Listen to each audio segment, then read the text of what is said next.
Let's discover Sacramento together. In Old Sacramento, you can discover several aspects of Sacramento's history during the Gold Rush era more than 160 years ago, including the role of transportation by river, horse, and train in creating Sacramento. Old Sacramento also showcases the role that redevelopment, once referred to as urban renewal, played during the mid-20th century. City officials demolished other old buildings nearby, but routed the construction of Interstate 5 around Old Sacramento to preserve the city's early history and to promote it as a heritage tourism attraction inspired by colonial Williamsburg. While you're at it, grab some selfies in front of the many cool sights, or grab a bite to eat at one of the many eateries in this farm-to-fork capital.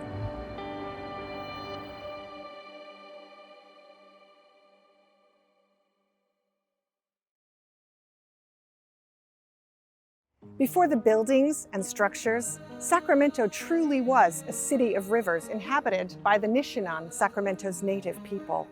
The Nishinan lived all throughout Northern California.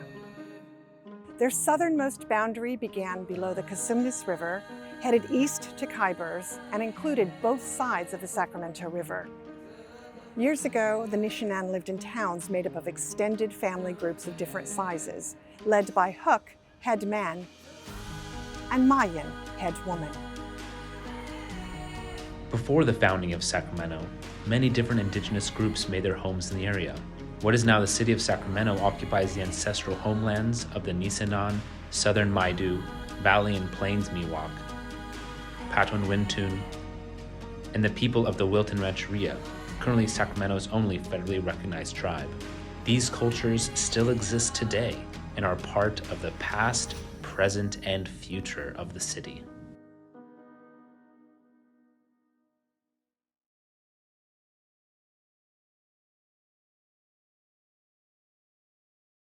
Buildings can move. The raging rivers in the city of Sacramento created problems for the city developers as they flooded and destroyed Sacramento several times. The solution?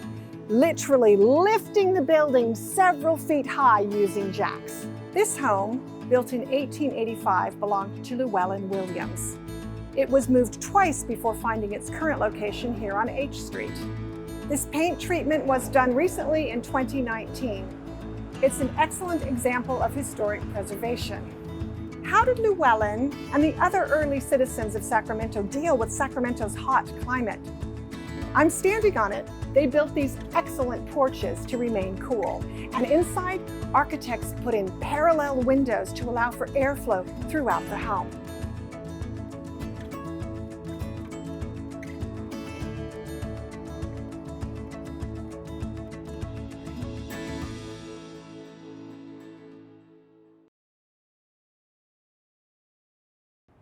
Buildings can grow over time. The Sacramento City Hall was constructed in 1911. The new City Hall came into existence in 2005. With modern architecture embracing the past, this turn-of-the-century City Hall building reads as a separate structure, still echoing the color palette of the older structure, yet renewed with an architectural twist.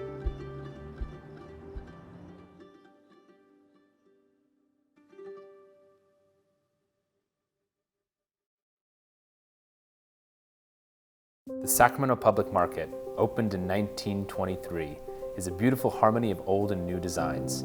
It was designed by renowned architect Julia Morgan. The building served as a gathering place for over 50 years. It is where the community could find their groceries, clothing, and other items. In the 1970s, the public market was sold and converted into a hotel, the Sheraton Grand. The architect's goal was for the building to not only serve the hotel, but also to bring back the essence of the vintage experience. The brick and terracotta stonework was preserved, while the interior looks and feels like a modern hotel.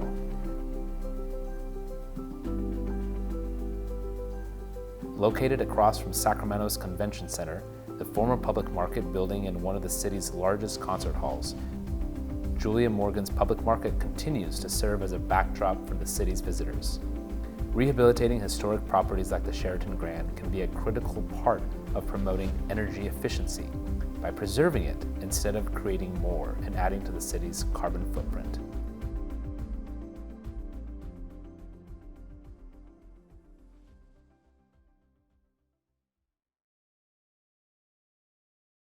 Sacramento is located in the center of California's Central Valley, one of the most fertile agricultural areas in the country. This location made the city great for processing agricultural products early in its history. Facilities that packaged and processed food were located all over the city.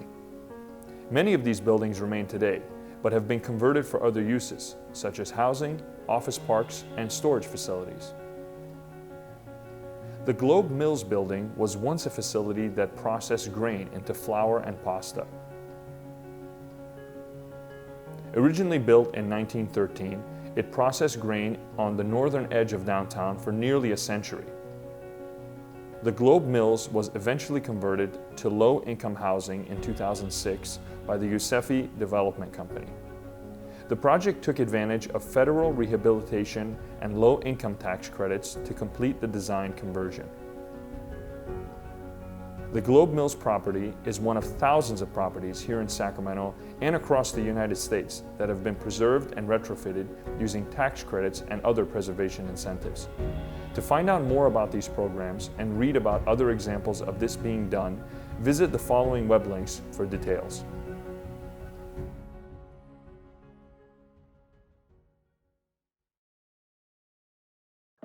Buildings can harbor unseen social history.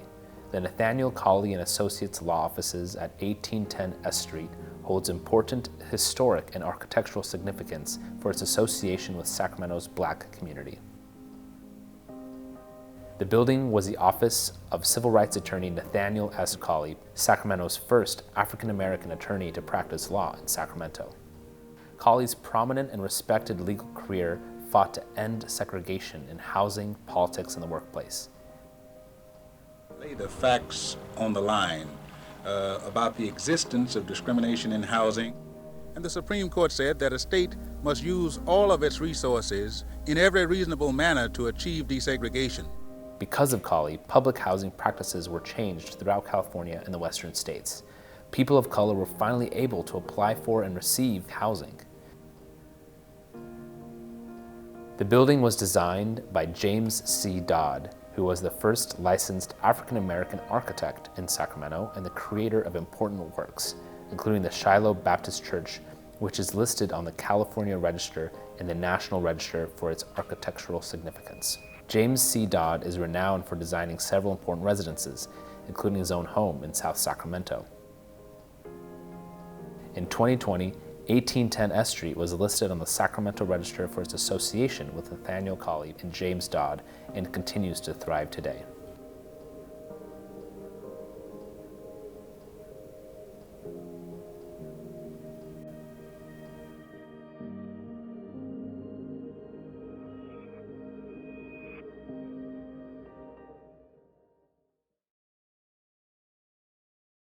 The building at 1515 4th Street was originally built as a restaurant called The Flower Garden by African-American entrepreneur Felix Flowers. The building included meeting rooms for African-American members of the Benevolent and Protective Order of Elks.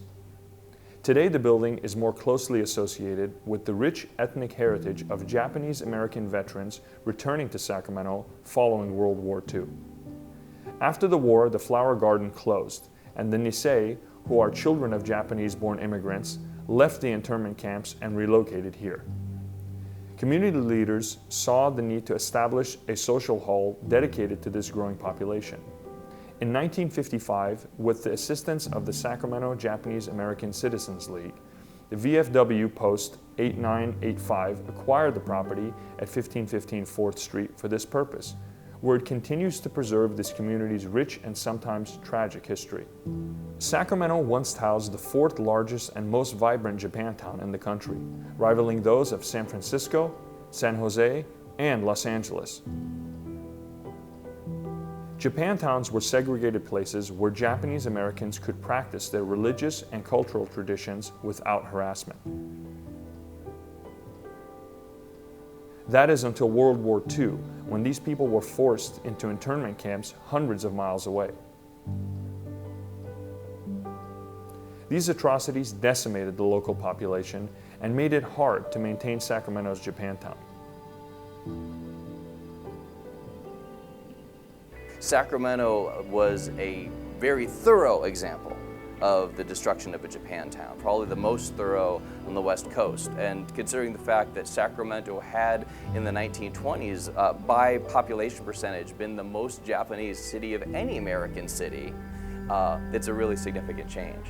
Unfortunately, this made the area a prime target for urban renewal, a movement that emerged following World War II when urban cores, like downtown Sacramento, were seen as blighted and in need of gentrification.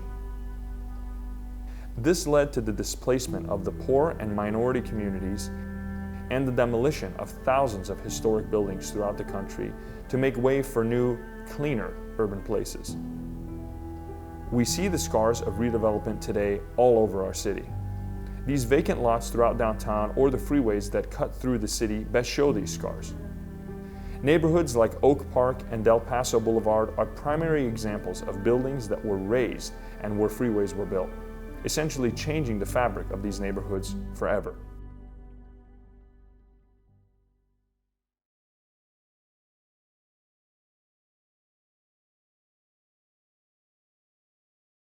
In 1850, the same year that California was admitted to the Union, St. Andrew's African Methodist Episcopal Church, or the AME Anvil Church, was founded. Standing to this day, it is one of the oldest congregations on the West Coast. Preacher Barney Fletcher led a small congregation and hosted several conferences boasting statewide attendance over the next 15 years.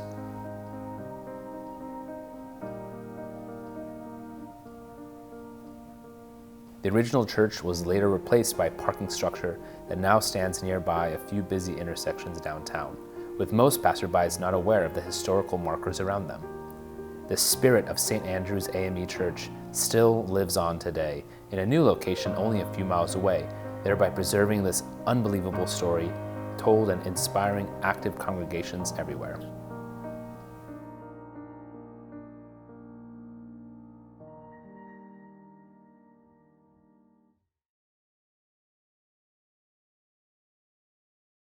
The Oak Park neighborhood was created from farmland in 1887 when real estate developer Edwin Alsip subdivided the land and renamed it Oak Park after an 8-acre grove of oak trees that grew in its center. In 1911, with the population expanding and pressures growing to address water and sewage issues, Oak Park was annexed into the city along with several other outlying neighborhoods. Oak Park developed into a middle-class residential suburb with its own commercial district centered around Sacramento Avenue, which is now Broadway. Brick shop fronts, theaters, and other cultural and institutional buildings sprang up along the streetcar line that traversed the 100-foot-wide boulevard. Following World War II, many of the middle-class families and businesses relocated to suburbs farther from the city center. The migration of middle-class residents opened the door to African American residents who were being pushed out of their previous homes in the downtown by urban renewal. As a result, Oak Park developed a new cultural identity as an African American neighborhood. Social organizations and cultural institutions followed the migration, including the Shiloh Baptist Church, the Sacramento Observer newspaper, the Women's Civic Improvement Club, and Sacramento Black Panther Party. Against the backdrop of social unrest in the late 1960s and early 70s, several of Oak Park's long-standing businesses closed down and never reopened, such as Steen's Bar and Clarence Azevedo's clothing store. Meanwhile, urban renewal projects led to the demolition of most of Oak Park's historic business district along 35th Street. More recently, Oak Park has experienced a period of urban revitalization. The city established a historic district in the area in 2011 and benefited from an increasing number of diverse cultures. This evolution of Oak Park has created a larger discussion about gentrification, displacement, and created a dialogue between this area's residents, both old and new.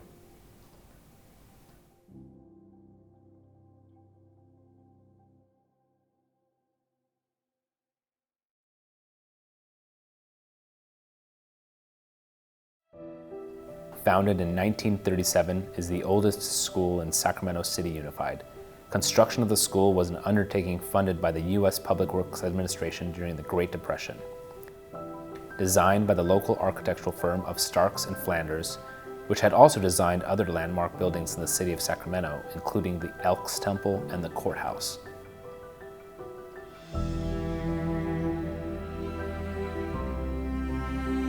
In 2002, the school was officially listed on the National Register of Historic Places, proving once again that historical preservation is all around us.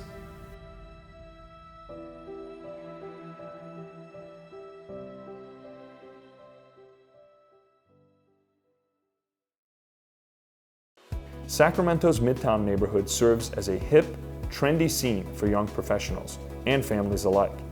It is the perfect example of how history interacts with present-day efforts to revitalize the city's core. Victorian period styles were popular from the 1840s to the early 1900s, known for their detail and reference of European-style architecture. It is not uncommon to find restaurants, nightclubs, coffee shops, or even art galleries located inside Victorian period homes.